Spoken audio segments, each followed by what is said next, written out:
अत्यंत दुर्भाग्यजनक कथा जे ऑफिस भितरे जड़े कार्यरत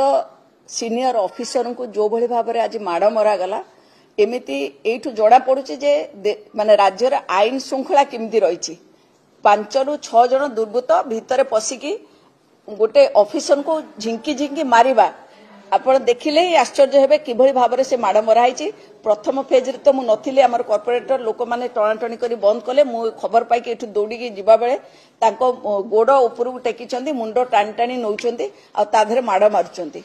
ये निश्चित आमे पुलिस को डाकिचु पुलिस आछंती पुलिस तदंत करुचंती तार सीसीटीवी कैमेरा मध्ये रही तेणु से देखुचंती देखि सारला परे जहा आमर एफआईआर मध्ये दिया जाउछि तेणु एफआईआर अनुसार से कार्यानुष्ठान ग्रहण करिवे। कर्मचारी माने काम छाड़ी बसचंती मध्ये बाहर से मध्ये कहउचंती जे पर्यंत से माने अरेस्ट न होइचंती एभली दुर्बृत्त ताको ऊपर दृढ़ कार्यानुष्ठान निया जाउ अरेस्ट करा जाउ से जदि न करा जिवो से पर्यंत काम हबो नाही बोली से माने यस तांको टाणी टाणी नौथिले मु तो देखिला बेलको तांको गोड़ गुड़ा टाणी नौचंते मुंड पिटी होची तळे ता ऊपर माड चलीची आ जो भली उत्त्यक्त है कि तांको माड मरा होचे एटा अत्यंत दुर्भाग्यजनक कथा। समस्ते छड़े छड़े आमर कॉर्पोरेटर को गोड़ मध्ये छिड़ीची जाउ जनकर हाथ मध्ये छिड़ीची आउ तांको नौथिले से गाड़ी रे पुड़े कि कुआडे नै थांते तो अत्यंत